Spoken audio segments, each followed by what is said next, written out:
Hey guys, I'm Randy Unger, and this is a very special episode of Unger the Radar, where we talk all things film and sometimes TV. In case of tonight's show, we'll be discussing the new Disney Plus series, courtesy of Marvel Studios, Loki, starring Tom Hiddleston as our favorite god of mischief. And this time, these are the events that take place after Avengers Endgame, and Loki finds himself in more trouble and finds himself almost as if he's an anti-hero this time, and we actually feel kind of sympathetic towards his character. There's a lot going on. He gets involved with the time variance authority. Time variance authority, and yeah, he hooks up with Owen Wilson, who basically recruits Loki to find a variant who is basically murdering members of this agency. And I just tried to explain this the best I can. There's a lot going on. There's way too much going on. It's amazing how much is happening. There's alternate realities. There's alternate versions of Loki floating around in different timelines, different parts of time and space. And yeah, it's trippy as hell. I loved it. Tom Hiddleston knocked it out of the park. I actually rewatched Thor and the first Avengers last night to prepare, and I still am not prepared. I want to just give a little disclaimer now. I am not a Marvel expert by any means, but some, if not everybody on this panel, are Marvel experts. So I am honored to be in their presence, and I am kind of scared of what they're going to say tonight, but it's kind of a good scare. And yeah, let me just introduce this wonderful panel. We have first time to the show, Mr. Jonathan Reichman. Hello, sir. Hey there. Thanks for having me. We've got Pete Ayala. Welcome back. What's going on? We've got Rachel Cole. Welcome, Rachel. Hi, good to be here. I'm channeling the Rainbow Road tonight with my hair. Very appropriate. Mr. Eric Godfrey. Welcome back, sir. Hello. And last but not least, Mr. Matt Warren, the Pickle Man. Always a pleasure to be here as the center square. We usually do 2 movies or a movie and a TV show, but I felt like Loki, there's so much happening there that this is one episode itself. There's so much to cover. And yeah, I think this is the best of the so far. This is a third Marvel Cinematic Universe series on Disney Plus. First, of course, was WandaVision. Then we had The Falcon and Winter Soldier. Both fantastic, but I love the tone that they struck here. The sense of humor is great. The writing is perfect. So are the performances, the visual effects, the music, production design, everything. All the elements they're in place, and they really make for a fantastic show. So I just want to go around right now. What did you guys think of the show, Loki, Mr. Reichman? So this took me a bit of time to get into because first it was WandaVision, and I was like, okay, it's a cute, funny episode, and then this lady came out of nowhere, the neighbor, Agatha, and the whole tone of the show changed, and then we got into Falcon and Winter Soldier, and that was fun, and then we got into Loki, and I was on this like action high from Falcon and Winter Soldier. I'm looking at Loki. I'm like, okay, when's it gonna pick up? Owen Wilson, interesting choice. How's that gonna work out? I mean, this isn't Wedding Crashers, So, but then I fell in love with the character. I mean, Owen Wilson has proven yet again what a great actor he is. I haven't seen him in this light before. He had a little mustache, which is fun, and I just fell in love with the character of Mobius. I just said, wow, this is amazing. And I had a small scare when I thought he was pruned. And I... Oh, shoot, I can't say that. So when he was pruning his petunias in the garden, Ate the bad prunes. He was someone who I really liked a lot at the end. And I was trying to feel about, okay, I don't see any spoilers, but overall, the show was phenomenal. It's the only one I think so far that's been confirmed for season 2. It's not a spoiler, okay? No, it's not a spoiler. Really, no. Yeah, it's been all over the entertainment news. So amazing. Yeah. So I'm like I'm just waiting. I was waiting after the last episode. I wanted the next episode. I'm like, it's gonna be a while. So those are my thoughts on it. I'm looking forward to if there's What If or Hawkeye. I do hope it's What If next. That looks like it's much more exciting. Little Yeah, What stories If is here, next. but Yeah. it is wonderful. Great. Okay. So I'm looking forward, but yeah, I missed the characters already. When is the second Doctor Strange coming out? Because I feel like that's going to be the next one. That's the next big 2020. movie, but I don't remember where it got pushed to, because that's the problem is everything got thrown I off. Well, think Shang, I'm doing some fact checking. October-ish, right? yeah, Shang-Chi's coming first. So yeah, I know that. and I think Spidey is also Spidey's this November, fall. I think. Spidey. Yeah, Yeah. yeah. Oh, right. So I Yeah, think he's the Doctor beginning of Strange is not 2022. coming out until March of next year. Which Oh, really? Uh, the rumor, right. if the rumors about the third Spider-Man are true, yeah, Loki's Oh, going to yeah. play into that one. Yeah. Cool. Who's not going to play into it is Oh, my yeah. question. Daredevil, right? Well, there Yeah. there has been a rumor that Disney's been trying to get Daredevil over, so we'll see. Yeah, I think there was a rumor that there wasn't a rumor, but the actor, I forget his name, Charlie Yeah, Cox. facts, yeah. he wants to do a scene or a movie with Black Widow, Yeah. like a fake scene. Like, not to get too off subject, but I do know, like, out of all the Netflix ones, the ones that Disney apparently have been trying is Daredevil and Jessica Jones. Wow, yeah. Okay. I like Luke Cage also a lot. Luke Cage is Yeah. great, but I think they know Michael C. Coulter Coulter is gone. He's got other Oh, stuff wow. to He do. didn't want to do it anymore. Yeah, he's just got a lot of things lined up. Like he's producing stuff, but Yeah. Charlie Cox and Yeah. Ritter, I can't think of her And first Shang-Chi name. is drop kicking Iron Fist out of the universe. Yeah, yeah. John Yeah. Bernthal, I wouldn't mind seeing him off movie. So, yes. Yeah. Oh yeah. He's Hulu. Anyway. I feel like Randy, you were coming to me next. So what did I think about it? I thought it was great. Again, I don't want to get into spoilers just yet because I know we will talk about stuff like that later. You can see the scene behind me. That's the dynamic I like the most. Like obviously, Owen Wilson, as Jonathan pointed out, was great.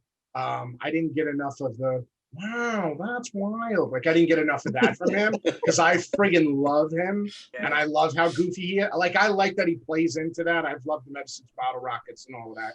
Right. So like, people normally kind of crap on Owen Wilson and it was like, I felt like it was the same thing was like the Heath Ledger. I'm trying to think of some other people where they were just like, what? Really? That's horrible casting. And then it's like, no, it was spot on. It was absolutely perfect for the guy he was playing. But Sylvie and that dynamic was just fantastic. I thought she was great. I've seen her now. Her name is escaping me, but Sophia Di Martino. DiMartino. That's why I was. Yeah, I was like, she's got a really cool last name. She, I've seen her in a couple other things, and she's great. I thought she played this well all the way up to the end of it. With the big, surprise ending that we kind of, at least 4 of us here, maybe 5, knew was coming anyway. But I thought she played into all of that well. The season 2 coming, having that to look forward to after the movies that this is definitely going to feed into, which is, Doctor Strange and Spidey, and who else, who knows what else it might play into. Then it coming back after all that, I think is going to be really, really, really interesting.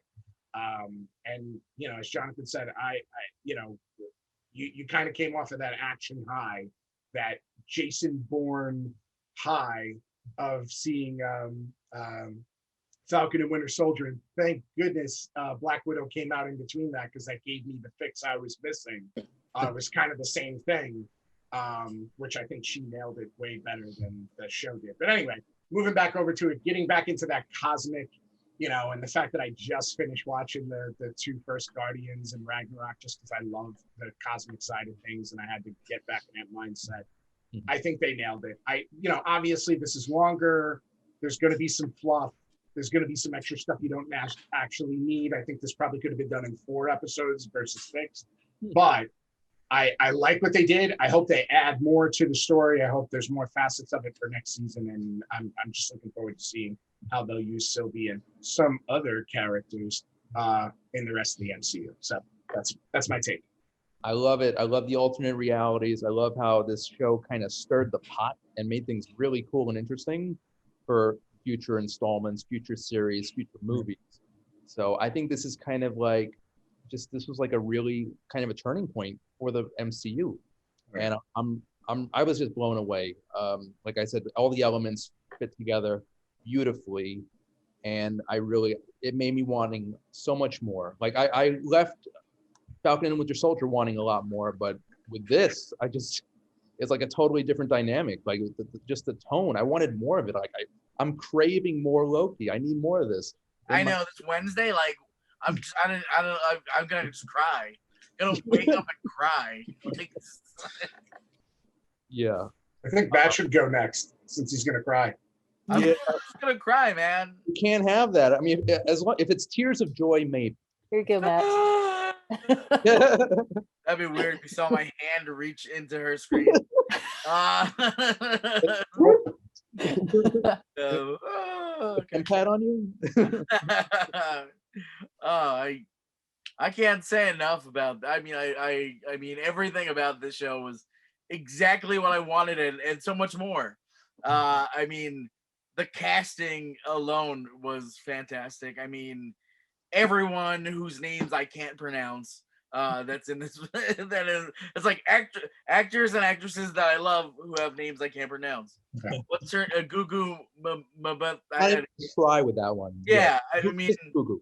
she's incredible.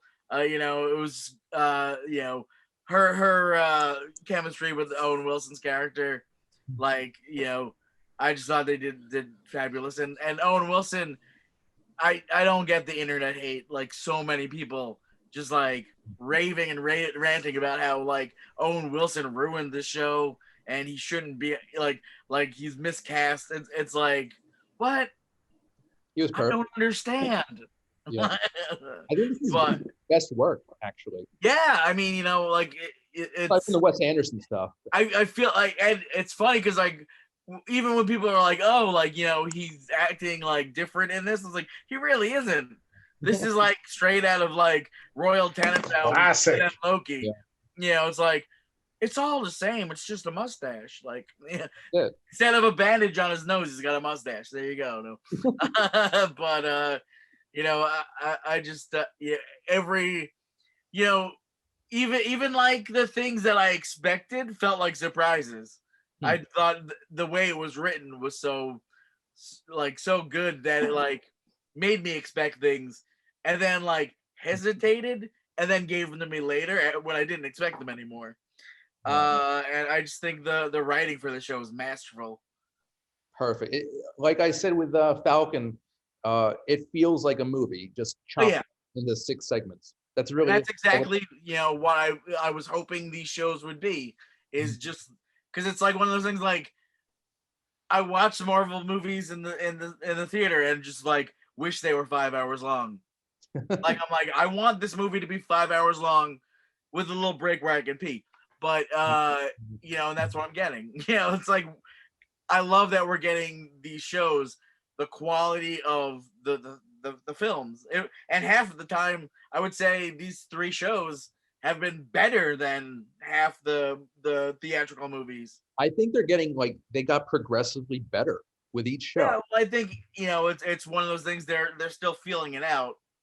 You know, because it's really a new platform, and to have like, I mean, it was amazing enough to know that they were bringing like these big star celebrities into like just TV shows. Mm-hmm. You know, it's like, where else? Like, who else is doing that? Only Disney can afford to do that. So, you know, when people complain that Disney owns Marvel, I say thank God for that Disney money. I mean, think about like the Marvel TV shows is where we got our new Captain America at. It's like there was no hesitation. It's like, no, new Captain America, bam, there he is. Yeah. And it's like it's like between what happens in WandaVision, what happens in this, it all leads to basically the multiverse. So it's like that's going to be a big issue, especially, you know, in Spider-Man and Doctor Strange. And it's like, it starts here. Who didn't want to hear like Wanda's kids like screaming in the background, just as Loki, like as he's looking around, he's like, what the hell? And then hear them again. That would have been like, I just would have lost it. I would have lost it. Because I was like, that's all I could think of. And then like the very next day, every article, every nerd column article is like, you need to go back and watch the end of Wanda. It's like, we've already watched it, dude. Yeah. You're preaching to the choir. We've watched it 3 times already. Relax. We got it. Yeah. I love it. We And- get the connection. And Matt, I just wanted to. I can't see your shirt. Oh, yeah, Black Widow. That's Mhm. the Simpsons. perfect. It's, Thank it's you. my Black Widow couch gag Damn you. shirt. There we go. Also, That's my awful Russian. I didn't get to see it, but did you guys see that Simpsons Loki crossover? I do. Yeah. Yeah. Okay, how was that? I didn't get It's it. fine. It's It's fine. skippable. Hiddleston Like, it's- Hiddleston plays Loki in it. I mean, if anything, maybe this is Simpson variant Loki. Yeah, there's Hiddleston gets a few funny lines in it, Yeah. but otherwise it's just, I mean, Yeah, It's it's just like because- it's a cutesy little, short. I love, they have the sign that says like this is what happens when Disney buys Marvel and Fox. That's so good. It's like I love when they take shots at it. It was definitely a Lisa Simpson. Yeah, It's just like It was an when I excuse to put all of your Simpsons favorites in as in the different Marvel Avengers. costumes. Yeah. So is that not like an alternate reality for? there we go. It's one of the, I mean, multiverse. it could be at this point. Simpsons-verse. I think we have to accept all of these as alternate realities. yeah. It's all I possible. mean, basically the opening of it is that Loki's getting thrown down to Earth again, and he's Mhm. like, "Oh, whatever. Where are you gonna send me?" And he's like, "I'm sending you to Springfield." Of course. Ah! So and of course he crashes into the treehouse, and hilarity ensues. So Okay. Oh, so It's 5 minutes. Watch it. Yeah. Yeah. but It's worth it. Rachel, I don't know if you gave your 2 cents yet. I have not given my 2 cents yet, Okay. but before I give my 2 cents, so I'm going to do a tutorial real quick on how to say the actress's name, because I have a feel like I know that she is going to win an Go! Oscar someday, and we are all going to learn how to pronounce her name right now. I want to know. We need. Yes. Okay. So it is Gugu Goo Mbada Mbada Raw. Raw. Mbada Raw. If we can get Timothy Mbada Chalamet, Raw. we I can know. do this. Mbada. Mbada. Yeah, if we can say Saoirse Ronan, we got this. Yes. She's yes. awesome. Right. She's Yes. awesome. She was So- on the news show on Apple TV with Steve Carell, right? Yeah. Yeah. She She's was also brilliant. Yeah. so She's good. she's Beyond so the good. Lights. Yes, that was what I was just gonna call it. Is Beyond the Lights. She is Looks just like- amazing. That's right. That's right. It Yeah. reminds me so much of Kerry Washington. She looks so much like her. But way better of an More actress. Shots Ooh, fired. that statement's a Sorry, scandal. Carrie That's a Washington. spicy Wherever take. you are. Shonda Rhimes is gonna come busting through your door. I know, in a right? minute now. And if Whatever, Shonda man. Rhimes showed up, I that's still how she watch gets Grey's away with Anatomy. murder. What? Oh, and she's also in one of my favorite canceled Netflix shows, which is Dark Crystal, Oh, the Dark yeah. Crystal series. Oh, cool. But yeah, no, she is an amazing actress. I think that she's kind of in a show that has a lot of really great characters. I feel like she has been a little bit underappreciated as a villain or antagonist sort of character in this. But I mean, with a name like Judge Renslayer, what's not that's a heroic name if I ever heard it. yeah, Right? Oh, speaking of actresses, Tara Strong, the voice actress. I was about to say we Oh, can't yeah. forget Miss Mhm. Minutes. Yeah, yes, Miss Minutes. this actress is a very accomplished Oh, voice. yeah. Yeah, if you go down the filmography, the voice of Tara Strong, I mean, there's Batgirl. from Raven to Twilight Sparkle. She's done a Mhm. Tara Strong's in everything. ton of DC stuff. I think she was Batgirl. Mhm. Yeah, Yeah. yeah. It's, Still the, it's is. a voice I hear a lot. She does. She's new Harley. Like once she's been doing all the games and everything for Harley since. Right. Yeah, she's great.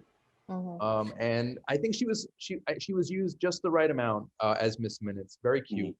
Which was also actually it was inspired by Jurassic Park's. I was gonna That say. makes a lot of sense. Yeah, yeah. Yeah, a Very menacing at the same time too. Mhm. Mhm. little bit. Yeah. Yeah. It definitely like that character gave me a lot of WandaVision feeling too. Like it was Oh yeah. it was very much of that same sort of vibe, that sort of 1950s like Disney, that it feels like she should be in the pre-show for one of their classic rides. Mhm. Yeah, I mean, I love Miss Minutes. I love the whole aesthetic of the thing. I love just the big swings that it takes with how weird it gets, because I love stuff where it's this is a character that we love and that we know, but he's also, here he is as an alligator. And and like I think this is not getting into spoiler territory because No. it's pretty well known that obviously within the story they're dealing with different versions of these characters, different variants of them, if you will. Yeah. And the fact that Sylvie is a variant of Loki. And I think it was such a brilliant way to set up a whole first season that's about Loki self-reflecting without having to do inner monologues, being able to literally bounce these things off of someone that is sort of a variant of himself and someone that has been around long enough that can also understand a lot of the turmoil and things that he's gone through. And the notion of like, am I always like destined for one thing? Am I always destined for failure? Am I Destined always to lose, yeah. Am I always destined to lose? Spot on. And if that Spot is on. the case, then what do you do with that? How do you come to grips with that? And how do you find happiness regardless? And, So- I and know I there gotta was a say, lot of I know I there know was I a lot was- of criticism of the first episode that a lot of people were like too slow. But I love the fact that the first episode is dedicated to one, getting into the headspace of the fact that we have been watching Loki since the first Thor movie, and he has been in almost as many movies as any like. And this villain, who is everyone has loved, and here we are with a show based on him, and even to the point where it's literally his humbling at you exist only to die for the betterment of others, and that your power is nothing. And that's why I love that first episode, that the humbling of Loki, and even you see it in him when with the great line about the Infinity Stones being paperweights, and even he's just like, this is the greatest power in the universe. Yeah. Eric, I've been dying to ask you specifically because I know how you get into this, and I'm sorry I'm taking over here for a second. But since I knew you were going next anyway, is he Rick? Is he the infinite Rick? I mean, at this point, yes. I feel like that's definitely. Dude, so for anybody that doesn't know what we're talking about, Rick and Morty, obviously the fact that Loki is predestined to be this character, and Rick in Rick and Morty is pretty much predestined to be who he is, right? He's burdened with, or what's the line, Matt? Help me out. Glorious purpose. Thank you. Yeah. So that's why I was just, I knew, I just wanted to say it. I knew you would probably have a good take on that. Yeah. No, I mean, yeah. I cannot disagree with that. Even one of the producers or writers or director didn't they work on Rick and Morty? What am I thinking? I have no idea. Could be I don't mistaken. know. That'd be awesome. Yeah, we'll put a Yeah. pin in that for now. But Yeah, it would make a lot of sense. It would make a Yeah. lot of sense. I was gonna say this definitely has, and I haven't watched as much Rick and Morty. I've watched maybe I think 2 episodes of Rick and Morty, but this definitely has a lot of Rick and Morty. But I feel like the heaviest influence on this is Doctor Who. Yes. Yeah. Like by without a far, I think, and I actually love now that Hiddleston was never seriously or at least not seriously enough considered for the role of Doctor Who, because I feel like he's been able to carve out his entirely own thing with this. Right.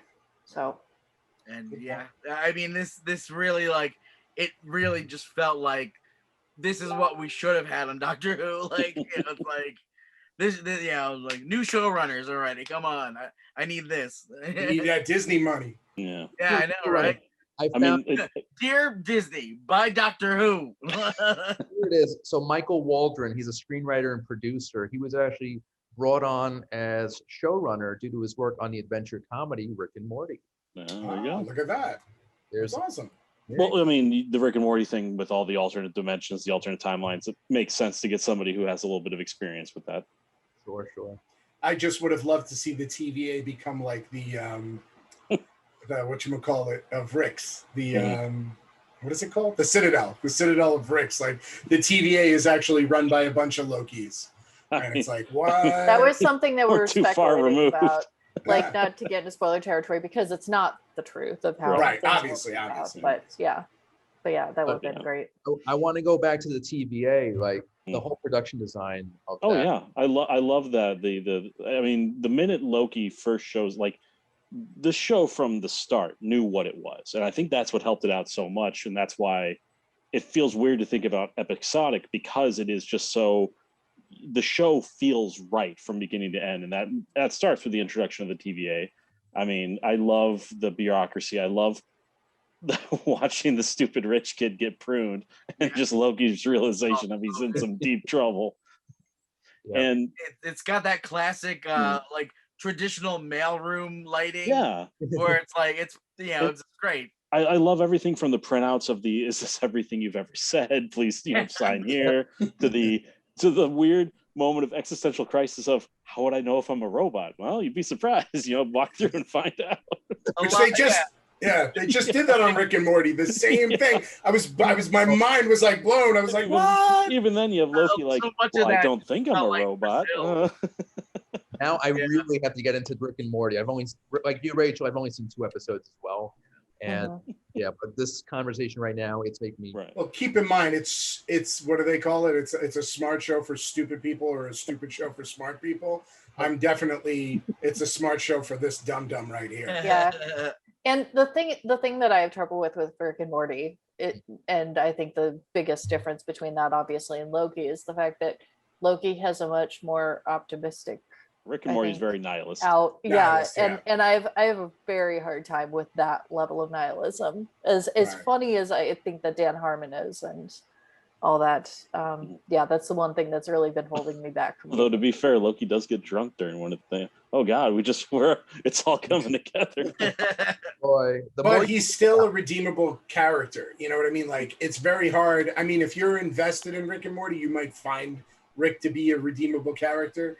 And again, that could change from week to week. Whereas Loki, you know prior Loki, right? Because this isn't the same one. Right. This is Endgame Loki. Yeah, but you see how he can get there. Like, I've heard a lot of criticism about how it's like, why does he just kind of bend to the will of this new chick, like immediately after like he kind of bends to the will of everybody. But he doesn't. He bends. Exactly. He does what he does. He's always the person on one knee with a knife behind his back. So it's the thing of when he first sees Sylvie, he doesn't see somebody who's more powerful than him. He sees an ends to the, or means to an end.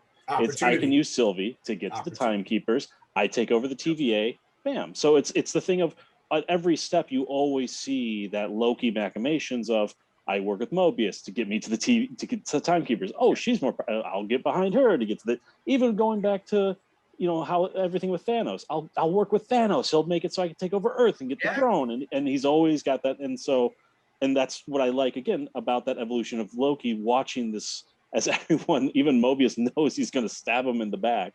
Everyone knows what he's capable of. And it is actually Loki having to realize that he can't always be the person you can't trust. Yeah, no.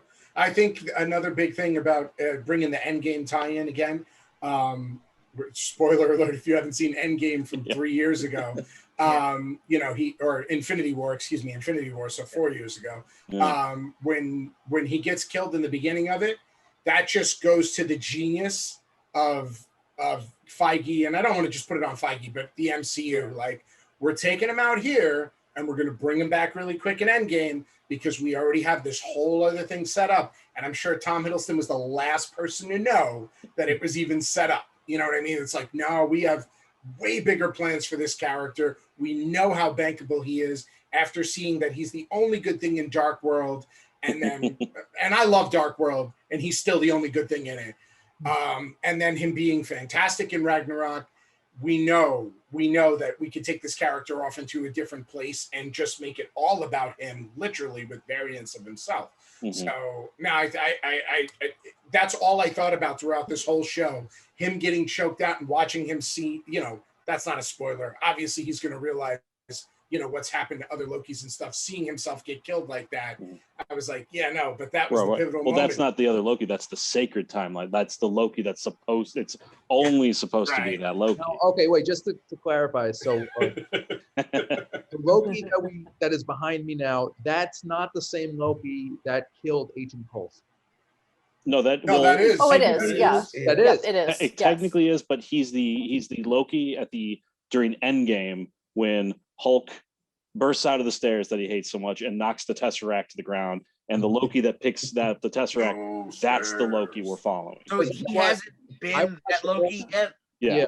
So he has killed Coulson. He's done that. but But he And he hasn't has been recently. redemptive. yeah, Right. this was the Loki that he was supposed to go on to go do Dark World. Okay. Because it's kind of hard to accept and respect Loki now after seeing rewatching Avengers and seeing him kill hundreds, thousands of New Yorkers and Agent Coulson. Mhm. Yeah. Now I watched Loki before that, so I was like, okay, I like this character. I can go along with his adventures. But Yeah, then I rewatched Avengers and I'm like, this guy's a dick. Yeah, and the also- way that he Murderer. treats Black Widow in that whole sequence, Right. yeah. Yeah. Mhm. I also love how Randy is such a New Yorker. He's such a New Yorker. It's like he killed hundreds of thousands of New Yorkers. I like, saw him hurt. like he gets no. I love it because he gets mad like I get mad in Transformers in the beginning when they kill all those Navy guys on He the flight line. disrupted a Yankees Yeah. game. Yeah. I'm like, what? He killed a bunch Did of you sailors. see that? It's It's like, do you know what that's going to do to the subway? Yeah, yeah. that's great. What it's going to do to my commute? Oh my god, it's so many repairs. No, it's But, But it is interesting how, because we kind of like from the end of the first Avengers, which is where literally this Loki is coming from, Mhm. is the end of the Avengers. Mhm. How his character was a dick, a complete dick, pretty much for like 4 movies Mhm. before he even like got like kind of like likable and like, you know, whatever. So it is weird that Loki gets so suddenly like likable. See, I would argue Yeah. that point. Now, go ahead, Eric. I won't say anything. Well, because I Go think ahead. you and I are going to go the same route. That the reason we go with this end game is because the likability of Loki starts in Dark World with the whole he Yeah. gets his mother, and which I mean, which we I could, liked him all the way back in the original Thor, well, though. I mean, we do, but the Well, whole yeah, you going like him, from but the- I'm the bad guy the who's going heart to of conquer New Loki. York to I'm actually going to work with my brother and do that starts in Dark World, and so. Conscience or whatever. And we get that in that first episode when he's literally watching the way his life is supposed to be, and his realization that all of his lies, everything always takes away until finally he dies, and he dies just this brutal, undignified death for a god of mischief, where he's literally just choked out by a giant purple guy with a glove. Giant purple thumb. With a big Yeah. purple by Grimace from McDonald's. But it's And you know what, guys? With that, I think we're gonna take a short commercial break. But we'll be back with more Loki action right after this. Under the Radar is brought to you by Magnitude Jewelry. Add a 2 to match your attitude. Patent pending, interchange genuine gemstone and crystal EMF protection jewelry. For more information, please visit magnitudejewelry.com/gemgirl or call 718-268-6634.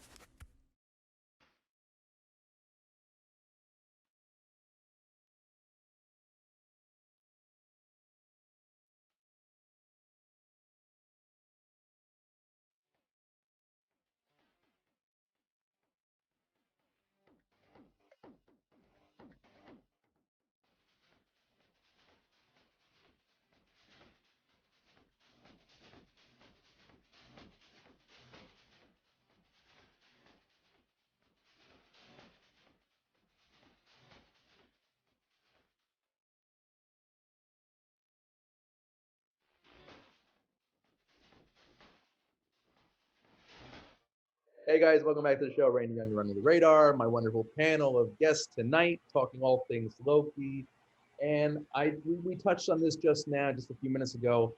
Loki and redemption. Is he capable of it? I mean, he's a murderer. He's killed so many people. He's backstabbed, so many times. You can't trust him. But in this series, I mean, he is likable, like as many of you have said. Is Loki redeemable? Jonathan, what do you think? I don't get into any spoilers here, but I know there's a conversation with Owen Wilson where he keeps. I don't know how far I can go in this conversation. Actually, without spoilers. This is a spoiler zone now. Spoiler territory. Unleash. Matt, make Okay, the face. great. Matt, make the face. Go crazy. There's that scene, I think it's episode 1 or 2, I'm not sure at this point, where Owen Wilson's in that room with him, with the box where he's watching his life, and he's saying, to what end, to what end, to what end? Is this who you want to be? So you control the world, you're king of the universe, whatever he used. Then what? When are you going to be happy? And then he shows him his life, and he sees how he could have been. And then later on, there's a alternate version of Loki. I think it's the older guy over there who goes out in the blaze of glory at the end there with that, that giant cloud. His name I forgot. Eliath. Yeah. Eliath, right. Eliath. Goliath. Eliath, right. And I think he's recounting when they first go to the Loki lair over there, where you have the alligator Loki and you have the other couple ones there. The good Lokis versus the bad Lokis, I guess, before they come in. And he's saying how, so I realized like something, I want to be a good guy, but I miss my brother, and I went back to see him, they got me or something, And I think that's like, that's, you see the changes in this guy. He sees what happens to his life, his glorious purpose. He's so full of himself, he thinks he's going to be king of the universe, and he just dies. He watches his mother die because of his actions, and Owen Wilson's spelling it out to him. He's saying, Loki, I can't do like what Peter does. It's amazing. Spot on. Can't do it. So he says, here's the results of your actions. Here's what becomes of your glorious purpose. Do you still want that? And this change starts to kind of slowly settle. He does the Loki things, trying to backstab and take the little boom box there. I don't know what you call it, in the time box there, where they go back in time and the pad? The temp pad, the right? temp pad, yeah. The temp pad. Yeah. By the way, in that episode when he first goes with Sylvie into that end of the world planet, I thought he had the temp pad the whole time working. I was just trying to get her to kind of charge it up for him. That threw me off there. It's my thoughts. Pretty good. That's pretty good. It's a Loki trick. Yeah. No. That's like Jonathan touched on something. It's that duality. Another reason why I put this scene behind me, and sorry to jump in real quick, is just although I keep doing it, so I don't know if I'm really sorry about it. But anyway, when they have that uncomfortable conversation, right, about him being bisexual, which I personally love the way they just kind of slid it in there to say it's a thing. Yeah. Let's just shut the hell up and move on. Yeah. Not that we're, we were just talking about Falcon and Winter Soldier. Everybody knows it. I love Anthony Mackie. I love everything that happened in the last episode, except the big preaching in the middle of the street. It's like, come on, there's nothing that's very reality based about that, about yelling at senators in the middle of the street and for the national news. It was a little too on the nose, right? Whereas this is like, we can be subtle and we can move on, right? But it's that same thing where you're dropping that subtle hint about duality, about two different things, right? About the good Lokis and the bad Lokis, and how we kind of get hung up on, we can't wrap our heads around something that's been around as long as human beings have been around, which is we're going to love who we love and that's all there is to it. Or we're just going to be with who we're going to be with because we want to in the moment, because that's life, right? Like whoever makes you happy at the moment, whatever, right? I just thought it was kind of cool that they always play with it throughout the entire thing. And even talking about, is he redemptive or not? When we have that battle between the goods and the bads, right? And put that into quotation. It's really those who are redemptive, who want to have that redeeming quality, versus those who just want to see the world burn, right? Like, who cares? This is where I am, right? So it's acceptance versus, even though we're accepting who we are, we still feel we could leave things better than how we found them, if that makes sense. Well, so yeah. I thought that playing around with it was really, really cool. And I'll argue with you on the Captain America part, because if you can't give a good speech about the virtue and what America should be, at the end of your Captain battle, America. you don't belong. And You're right. You're not Captain America. You got that's part of the checklist. I pull it all back. You're absolutely right. I pull it all back. It's a very Steve Rogers thing to do. Yeah. Yeah. Like there should have just been an eagle flying right by Sam when he said it. And jets, yeah. Yeah. But Pete, you mentioned the theme of love, and how Loki is in love with Sylvie, but he's basically in love with himself. And that is such a crazy, trippy thing. Like, that's the ultimate narcissist right there. And I just love the way they kind of played that out a bit, but they didn't bang you over the head with it. I think they could have gone a little bit further, but I think they handled that. But we could easily chalk it up to narcissism. We could, or we could see that he's looking at Sylvie, and I feel like Rachel was kind of going to jump this way. So maybe I'll just leave it to Rachel. Maybe I'll just leave it to Rachel. I actually had another thing that I wanted to bring up when we're talking about their overall themes and the notion of redemption, and kind of the notion of, are you destined to be something? Are you, how much is free will and everything? For as much as we're talking about how it impacts Loki, seeing how his life all plays out and seeing that tape of him dying in such a, like undignified manner.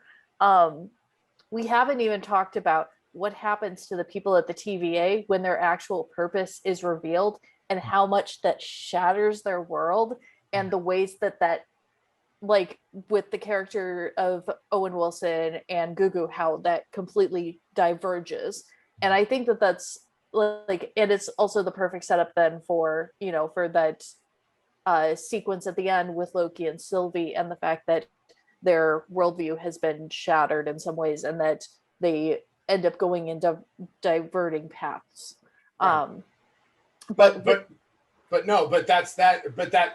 coming back to Sylvie again and how they kind of divert at that point, I feel like that was the thing, right? Was like Loki saw the writing on the wall and was trying to divert Sylvie from going, I think the one thing that we've missed is we had in the excellent episode with all the variant Lokis at the end of time, with classic Loki, alligator Loki, kid Loki, all the Lokis, that the thing that we really got the sense of is, for all of this, all of our Lokis are all about finding whatever is the power and being on top.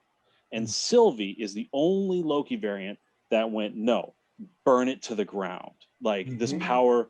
And so what I appreciated, especially in the Loki layer, as Jonathan put it, that even at the end of all things, there's still these Lokis fighting for whatever decrepit throne is in a little bunker, a hobbit hole, at the end of a hobbit hole, and just you see Loki just realize, as all these Lokis are fighting it for nothing but just a symbol of a throne. And and even he mentions that Sylvie's different. She actually is the one that wants to do something that isn't like, she broke out of our program. And I think, and you even see that at the end with the grand confrontation with He Who Remains. Loki has the motion of, maybe we should be the ones to run the ship. Maybe he's right. Whereas Sylvie's like, nope, burn it to the ground. And that's what I like the dynamic between, because Sylvie is the one who changed, who doesn't seek power, but seeks to destroy it. Whereas Loki can't let go of the throne, basically. If it's the throne of Asgard or the throne of the TVA. And that's probably why Loki is in love with Sylvie, because they're opposites. They want, and it's because she also represents the Loki that can change. Right. He's in love with the idea of being more like her. Yeah. It's not about him being in love with her. It's the idea of, because again, it's always that power, and she really represents the power. Because who's more powerful than the person who's like, what's a god to a non-believer? Right. Like, that's what I'm saying. Like, who's more powerful, God or the non-believer? Yeah. And that's what she represents, the non-believer. She's just like, nope. And I had a question. Oh, yes. I didn't understand, right? It was one of the most heartwarming moments I thought of the whole series, was when they're parting ways. Mobius is going back to the TVA, and he uses the temp pad, and he's walking through to kind of ruffle things up and be like Loki wanted him to be. And he's going out, and he looks at Loki and gives him a handshake. And Loki's like, no. And he gives him an honest-to-God hug. Gives him a big hug. He's like, we're brothers. You're like the only friend that I have. And he goes back, and when Loki gets thrown back by Sylvie, who pulls Loki on him and like kisses him and throws him in the little portal there, he comes back, and Mobius doesn't recognize him. But what has changed so much for Mobius? Why should that be a different... I believe it's because Loki's been erased from time. Yeah. Yeah. But I mean, that's one of those. We'll have to It's wait kind till of like a Back to the Future, Yeah. like I disappeared out of photograph type situation. There's an Avengers somewhere with them just fading. How bad is that? How Picture of bad him is the that? hand? family There's photos. a picture of him and at- Thor and Odin, and like he's just fading away. Oh man, you know what? And I had a question. So Pete and Eric and Matt, you guys are pretty much the comic book experts. How has the Loki series? How has this translated from the page? Well, I mean, it captured Loki himself as that survivor perfectly, and the fact that the cosmic goofiness and everything. And also, I think we also need to not to mean to sidestep it, but also we've just got introduced to our next villain. Yeah. Like we just got all of Infinity was here's Thanos, which we got our first peek at the end of out of Avengers, and Loki's literally like, here he comes, here's our new baddie for the rest. Like this is the bad guy for the rest of this phase. Like, But meanwhile, Jonathan kind of nails it though, right? Because Jonathan's waiting for season 2. So this just goes to show that it can do what it can do for us, but then for people who are coming into the MCU that we're not comic book fans, it's like, no, this is just a great show, and I just can't wait for the next season. Even though you got introduced to the next Thanos, right? Yeah. Like we all thought it was probably going to be Galactus or somebody else, and then here comes Kang, and I mean that's not even a spoiler anymore, right? Because it's been all over. Like we knew before Loki even started that Kang was going to be the bad guy. We just didn't know how he's going to be implemented, and the fact that he's he's really last shot of the statue. I'm just like, Oh, so good. He's he's the immortal Rick. So he's the one. He who remains is the big baddie. No, his is he who remains is the Kang that survived all the other Kangs. He's one of them. As he warned, the one that he's afraid of the most is Kang the Conqueror. And that's who the statue was at the end, and that's who the next big bad is Kang the Conqueror. Okay. What, Randy? I thought that he remains. No. But what he's saying is he who remains, he's just the like Loki. Of Kang. He's just the variant. And so basically he who remains, what he was warning about, he's like, look, the only thing between Kang the Conqueror and the universe is me making sure he never comes into existence. You kill me, and Kang's unleashed. Yeah. And like a side note, like Amanda's sitting next to me on the couch and she's like, so that's the guy you were talking about, Kang? And I was like, no. Yeah. I was like, he looks just like Kang, but he's not Kang. And she's like, why? I was like, I don't have the time, right? But Kang's not chill. Yeah, he is not even close to being chill like that. I love how, like, with WandaVision, people kept being like, oh, Mephisto, with no hints of real Mephisto that had anything to do with anything. They're just like taking pieces or whatever. This was great because immediately you're like, okay, you got Ravonna Renslayer, you got the TVA, you're like, it's got to be fucking Kang. Like, there's like they didn't just plant seeds. They just were like, Kang's the bad guy. Yeah. Plus, it's like, who's the next great Avengers level threat that you need everyone? And it's like Kang the Conqueror. Perfect choice. And and the thing was like everybody wanted to bring Galactus in because of the Fantastic Four. It's like, the history of Kang. That he's a descendant. Exactly. It's like this links into the Fantastic Four. And I mean, just like Kang is like one of the fucking best villains ever because it's like his, it's like the TVA, man. It's like he's all over time. It's the thing of it's like you need it's kind of the thing of who can beat Thanos. Well, Kang can beat Thanos. It's the thing of we're getting a good escalation of that, and it's like I almost want to wait on Galactus because Galactus is kind of he's up there. It's they're worldly. And it's like, let's get to Doctor Doom. Let's go up the totem pole before we get all the way up to Galactus. That's like, all right, we gotta wait a little while. But also it's the fact that Loki just ripped open the multiverse. And I am a huge and there's a reason why What If is next, because now What If isn't just cutesy little cartoons. Now these are alternate timelines. These are variants. Like these are and it's kind of like it's like Spider-Verse also set us up for how this stuff works. And Exactly. and now Marvel's gonna, and so it's like everything. Once you open up the multiverse, everything's possible in Marvel. And there's rumors of Haley Atwell playing Captain Britain in Spider-Verse. Well, I mean, it's like if the rumors are true that we are getting all the Yeah. live action spiders in Spider-Man Yeah. 3, then it's like, yep. And poor Doctor Strange being like, why am I the only one who has to fix this nonsense? Yeah, right. Like, Dude, my it's- job alone. Yeah, Hey, it's so Wanda, I could use your help. Oh, you're crazy shit. Oh, you just care about Yeah. the kids, Loki? Nope. Okay. yeah, like how do you? Yeah, go ahead, Randy. Go ahead, Randy. So Doctor Strange was the first story that introduced the multiverse theory, right? That's when Kind of. Like you kind of saw glimpses of She it. The says Ancient it. One Yeah. kind of sent him through a tour of just Ancient reality. One says it, but Ant-Man's really the first one. Yeah, the He's quantum really- realm is where you see In the that. MCU, he's really the first one that kind of yes. And Exactly.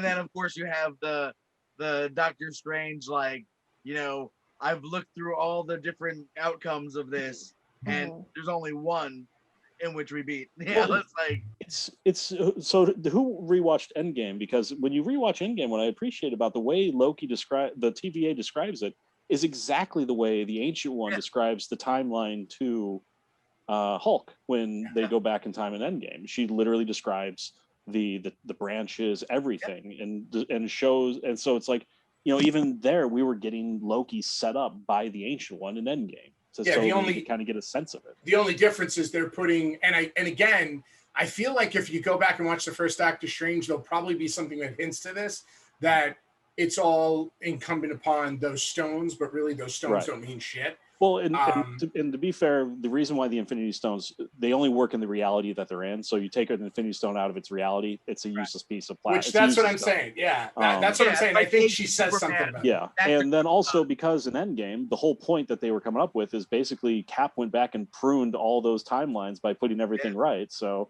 that's kind of how they got around the whole, even Loki crying about the Adventures of the TVA. Yeah. so good. All right, well, guys, It was supposed to happen. Yeah. Sorry, Guys, I've been rambling. we have a couple of minutes left, but I just want to go around, the whole panel here and just say and go over, final thoughts on Loki and what we hope to see in future series and in the future second season. Jonathan, you first, sir. Thank you. I was left with two interesting and conflicting feelings. Number one was I was very sad about Mobius not recognizing Loki. He finally made a friend. He finally made an actual friend after so many years. And he says, he gave a hug and, who are you? That friendship was very hard earned. And then I wanted him to get together with Sylvie, but then again, it's kind of weird because that's himself. And she had a hard life, but he feels bad for her. He wants to be the savior, but it's really himself. And how do I feel about that? Like, maybe get a real girlfriend. I don't know. But like when she kissed him, is he gonna come with him? But she kind of like just dumped him and was like, well, I'm mission focused now. I'm gonna, I think Peter said burn the place to the ground, right? So very ambivalent, but very hopeful for the second season and looking to see how they're gonna combine or introduce some of the storylines in the next coming movies and TV shows. Oh yeah, it's a lot to look forward to, I'm sure. Sorry. Loki to the future. Yes, look to the future. Pete, final thoughts? Give it 2 thumbs way up. When all said and done, I was kind of going back and forth on our chat. I think they're 2 different stories, the Falcon and the Winter Soldier, because I was going to say so far, I think out of the 3 television shows, I think that one was done the best, but I think it had the easier road. Whereas I think Loki had a lot harder of a road. So I'm going to give him extra points for that and say that, yes, so far, this is the best one. I think it was great. I think it was definitely worth the watch. I think you could just, watch a couple of the movies and not even have to watch all of them to get this, because it's all about relationships, and the relationships are the beautiful part of it. As Jonathan has pointed out a couple of times, this friendship, this other relationship between Sylvie, and even the relationship of, like the one, I forget her name, who also has another name that I can't pronounce in real life. But the other time cop with the shorter hair. The boss. Yeah. B-15. Mm-hmm. Again, just these relationships. and this trust that's broken and built up and broken and built up. I just think it was great. And I can't wait for I'm almost like, let's get past all of this stuff just so I can get to season 2. So, I mean, that's a testament to it. But, They're going to start filming, I think, beginning of next year, by the way. Couldn't start soon enough. Season 2, yeah. Miss Cole. Okay, so this show gave me a lot of what I wanted. And I feel like it was, as far as from beginning to end, it was the most solid out of the Marvel shows so far. And I love that it got so many deep existential like subjects into it, while also having Oscar nominee Richard E. Grant doing his best Kermit cosplay. And Love it. and all sorts of variants of Loki, including President Loki, who you can now apparently meet at Disneyland. So, which I'm obsessed with. I love that so much. And as everyone said, I can't wait for season 2. And there was one last thing I wanted to throw in there for possible Easter egg for another property owned by Disney, which is Pixar. I feel like that megastore at the end of the world bears a very striking resemblance to another megastore at the end of the world in WALL-E. WALL-E, yeah, spot on. I feel like that can't have been an accident. No, go watch that again if you think it is. Nope, spot on. I love it. Damn, I thought here I'm thinking she was going to give the weak ass Thanos copter that's in 5. Here I'm thinking she's going to hit us with that, and she Thanos goes way copter. deeper. Well, and not to mention that they also had the Pizza Planet delivering. Yes, thank you. Oh, so good. Yeah. But yours was so much better. Mm-hmm. Well put, Rachel. Well put. And Mr. Roran, takeaways. Final. Well, yeah. I mean, of the 3 so far, it definitely was my favorite. I mean, yeah, like Richard E. Grant, like I like that moment when the end of the episode when they cut to the alternate Lokis, and I hear Richard E. Grant's voice, I almost melted, because it's like he's like one of my all-time favorite actors. And like it's like when I was a kid, like he's like the kind of Loki I always pictured. And seeing him in the classic Loki costume, like I thought I had died. And I was possibly in, because that's like when you're a kid and you're like picking who's gonna play a character for these Marvel movies that'll never happen. And it's like it was like, you know, like when fan I wanted service. Patrick Stewart to be Professor X, and then it happened. But like, yeah, I mean, it was like Richard E. Grant as Loki. It just blew me away. And then like watching it play out, I couldn't have been happier. Like honestly, like it's the best. And you know, I just felt so happy watching this show. And you know, it's like what I loved about these shows, I mean, as much as the MCU in general, is they do such a great job of giving like a great storyline for people who aren't into comics, and then really like doubling down on like fanboy shit and like getting into those like deep cuts and stuff and giving us dumb shit like the Thanos copter. And you know, I just love that. And there's so very much of it in this show. Like there's so much fan service on this show. Like it's insane. Like every episode, like from Throg in a jar to, you know, like Thanos copter, like there's so much, like, you know, it's just real heavy. And I loved every minute of it. And yeah, I'm like really sad that it's not going to be on this Wednesday. And I'm so excited for next season. And it's like I can't wait to find out like how much has changed already with all the movies and stuff when it comes out. You know, it's like who even knows? Like it's like we have no idea, idea what it's going to bring. And I love that. And you know what? You mentioned Richard E. Grant. He's fantastic in this. Rachel mentioned him as well. He Yeah. was actually, side note, in my favorite movie. I think it was 2008. Spice World? No. Can you? Yeah. Can you ever forgive me? Just a fantastic Oh, film. yeah. Yeah. So good. But he knocks it out of the park. He Yeah. won or was definitely nominated for Best Supporting Actor that year. He was nominated. Yeah, Yes. great actor, great actor. Yeah. How to Get Ahead in Advertising is like one of my all-time favorite movies. Awesome. Ugh. Eric, your last but not least, sir. Final thoughts? I mean, I loved it. I mean, the Marvel experiment continues to get just good. And now that we have the TV shows, and what I've appreciated about all three of these so far is they've shown how rich each individual universe is. Because one of the things that I've loved about Wanda, Falcon, and now Loki is the side characters they've brought to life. Like, we're once again filling, now that we've lost kind of our main team, we're rebuilding the Marvel universe for the next go round. And now, like, when you think of with WandaVision, we have White Vision, we have two kids, we have a possible alternate Quicksilver, and we have Photon, who was introduced from Falcon and Winter Soldier. You have U.S. Agent, we have Zemo being unleashed as actual Zemo instead of just the one from Civil War. And now with this one, you have Mobius, you have Sylvie, you have Renslayer, and of course our next big bad.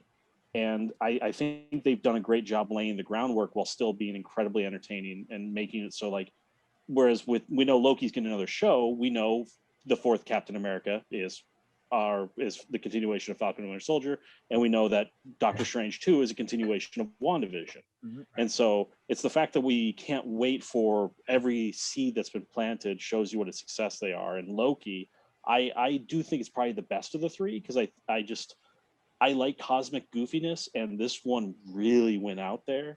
And that fourth and fifth episodes, I think, were some of the best of all the Marvel shows. And I can't wait to see where they go with this next.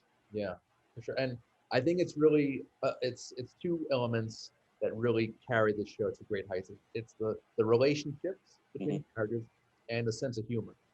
Those two that's what does it for me.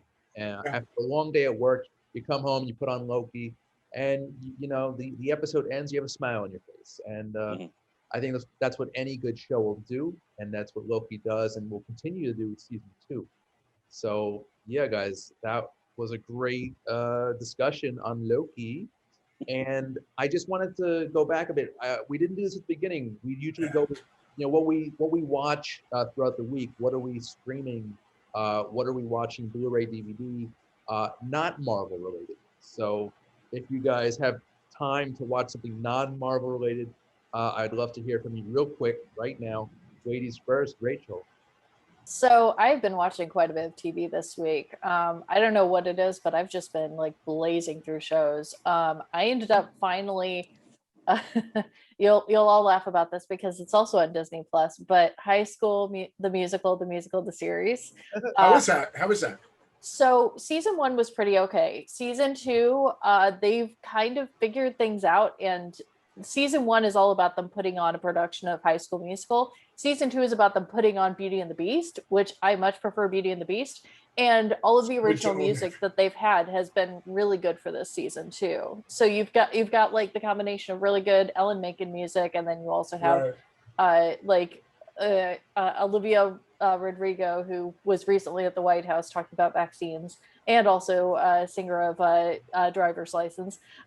You've got her in one of the lead roles. You've got a lot of really talented kid actors, a lot of them that you haven't seen in other things before. And you've also got this season, they've got one of the Evan Hansons from Dear Evan Hansen is in a kind of like a guest role. Like, he doesn't come in until the partway through the season, but he's been the oldest, the middle, or the youngest? The really young one. Andrew Barth Feldman, I think is his name. But I've been enjoying that a lot. But the one show that I absolutely have to call out this week that I've been loving on Paramount Plus is Why Women Kill. This show is so good. Oh my gosh. It's by Mark Cherry, who did Desperate Housewives. Also executive produced by Eva Longoria. And basically the first season, the title says it all, is each season is kind of its own thing, the same way as like American Horror Story. And it's all about all the various reasons why women kill. The first season takes place in this mansion across 3 different decades, and the people that all lived in this house and all of the various murders that happen. And then the second season has all been taking place just in one timeline, and it's all about this woman who is desperately trying to move upwards in her small town social circles and try to get into a garden club, which is, she doesn't have a whole lot in her life, and this has basically become everything for her. And Nick Frost plays her husband, and he is so good. He's Oh so my God. So he's so amazing in it. The cast overall is just fantastic, and they get these great 1950s like periods sets and costumes, and it's all sorts of fun. So It's awesome. Very cool.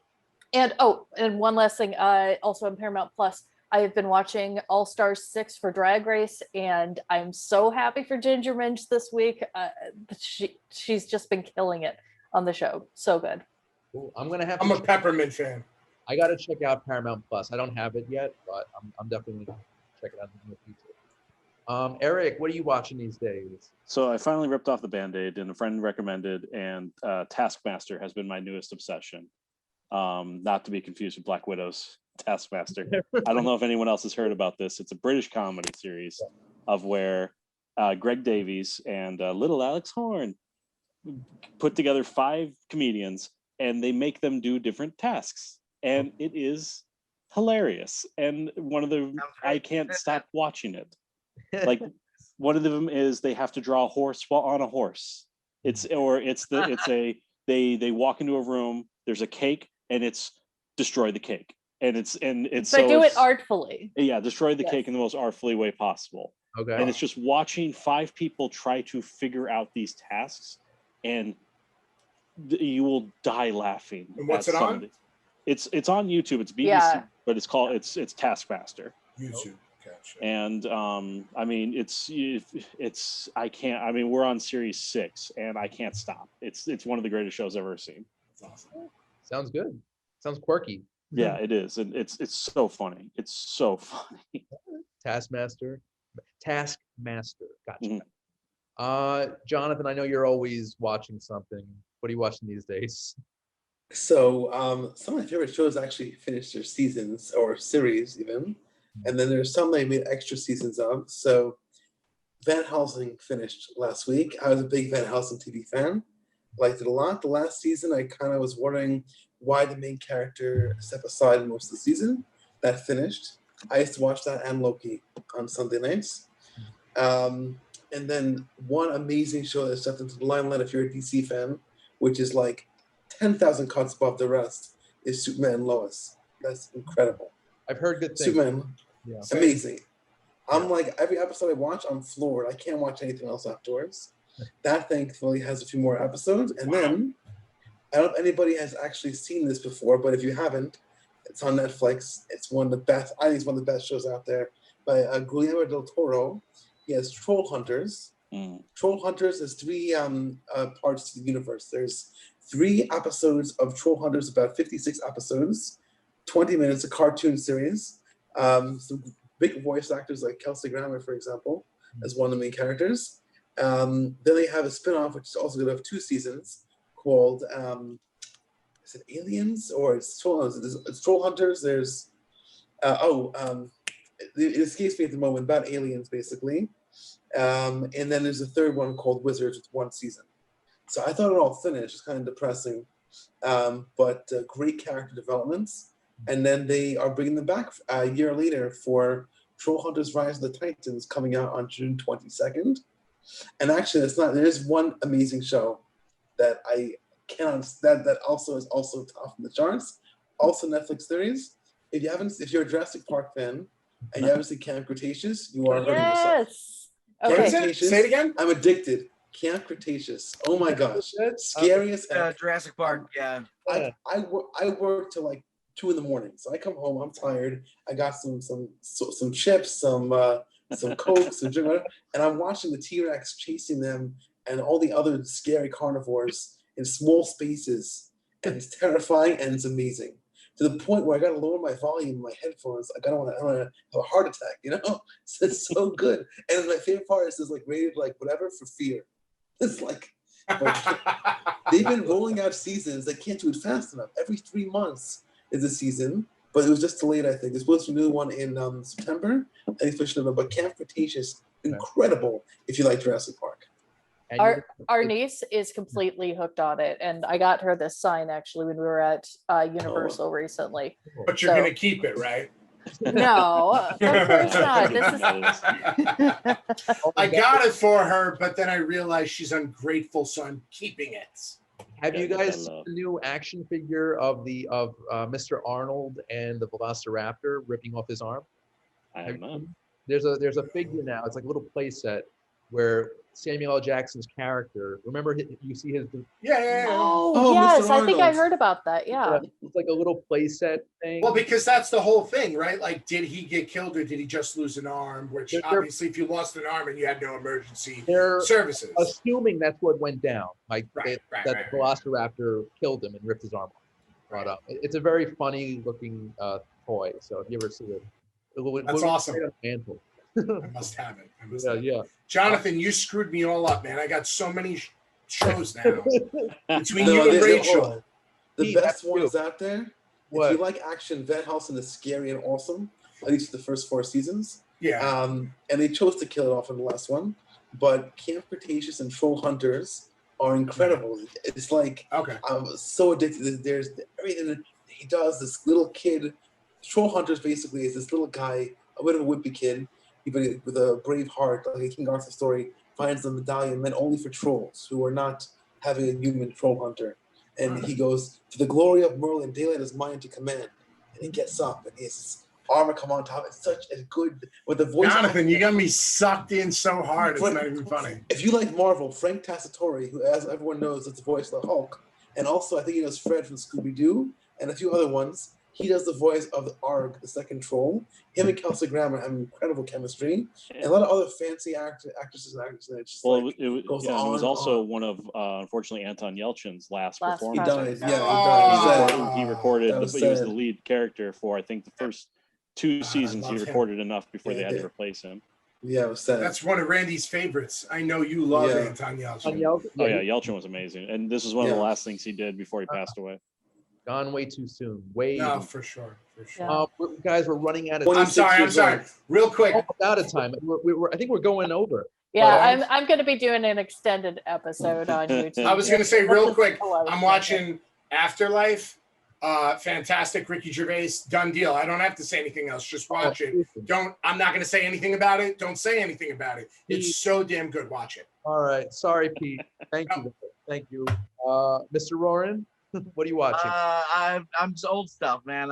I'm finishing my rewatch of Lost for like the 4th time. have I to go just back. started season 6 today, and my God, it's like I forgot how good the first like few episodes of season 6 are, and it's like I hate that people just shit on the show because they didn't like how it ended. It's like it was strong from beginning to end. Fuck all the haters. Yeah. And I am also finally finishing the Hobbit trilogy. Mm. I had never seen the last one, so I'm currently in the middle of watching it right now. You didn't miss much. What? But yeah, I mean, it was like one of those things where I saw the first 2 in the theater, and then like third one, I was like, and then so here I am, I'm watching it. Cool. Good stuff, guys. Good stuff. And as for me, I'm still going through Michael Douglas's filmography. And when I have some free time as well, watching the Kaminsky Method on Netflix, which I'm actually rewatching it because it's that great. It's actually, that was the spark that got me into watching all of Michael's movies, and he's just fantastic. Ant-Man. Yeah, Hank Pym. So he's great. And yeah, guys, just want to do this real quick. Some coming attractions for this week. We've got a new Matt Damon thriller called Stillwater. Matt Damon. Yeah, Damn. I don't know how it's going to be. I'm not the biggest Matt Damon fan, but it looks intriguing. Abigail Breslin plays his daughter. We'll see how that is. Also, So he was kind of a cake boy. Cake Boy. It's from. Don't forget it. Go on. Okay. Over my head. It's from 40-Year-Old Virgin. Don't worry about it. Move on. Oh, okay, got you. We got the delayed Disney Adventure Jungle Cruise, starring Dwayne Johnson and Emily Blunt. We've got an A24 production called The Green Knight, starring Dev Patel. Dev, I love Dev. Cannot wait. You might review Pumped that for guys. this one. You might review that. Hell yeah. Dude, I'm in. We've got a Jake Johnson dramedy called Ride the Eagle. It's great. Loved him in Jurassic World. Fantastic. And lastly, we've got a fantasy drama called 9 Days, which is executive produced by Spike Jonze. So, I mean, I love him from Being John Malkovich, other stuff. Fantastic filmmaker, so we'll see how that is. And this is going to be rapid fire, guys, but plugs. What's going on? What projects are you working on? Jonathan, anything? The ever delayed Motivational Marvels website, which has not gotten off the ground, on inspirational stories, advice, etc. That has been in the project for years, has not gone off the ground yet, but it's coming in the future. Okay. Mr. Ayala, what's going on? Island Collectibles in Staten Island for all your custom framing and movie paraphernalia. That's it. I love it. Mr. Roran, Pickle Island? Pickle Island, Pickle Island in Bayville. Get some pickles, get some comics, get some DVDs, CDs. It's great. I've yet to go, but I'm definitely going to go in the near future. It I sounds just got some new stuff from Matt Haberman. Some new old stuff. And some more pickles. And more pickles. But not from Matt Haberman. that would be weird. Oh, man. Mr. Godfrey, plugs? I'm just going to be reading all my alternate universe comics. Probably get my 2099 comics out. And read through them. Sounds good. Awesome. Miss Cole? Yes, so you can find Dobby on Instagram at Dobby the House Doggo. He's just been hanging out here because he's been having some anxiety this month. It's been a rough month on him between the fireworks and all the storms that have been going on the past week. He's just kind of hanging out here. But you can find very cute pictures of him on Instagram, Dobby the House Doggo. And you can find the first couple episodes of Faith Healing on everywhere that you find podcasts. And you can find my past theater writings on ludusnyc.com. Awesome. I love it. And Dobby, hang in there, pal, okay? We're all here for you. All right, guys. So that about does it for our show tonight. Our Loki recap, season 1. Amazing stuff. Jonathan, Pete, Matt, Eric, Rachel, thank you so much. This was incredible, as Glorious always. Papas. You guys are great. This show was great. Thank you. And if you want to see new episodes of Under the Radar, it's every Monday at 11 a.m. Eastern on Manhattan Neighborhood Network. Also go to the YouTube channel Under the Radar for movie reviews, interviews with actors and filmmakers, and also feature-length commentaries for classic films. I'm Randy Unger. This has been Under the Radar. Thank you so much for watching. We'll see you next time. Take care, guys.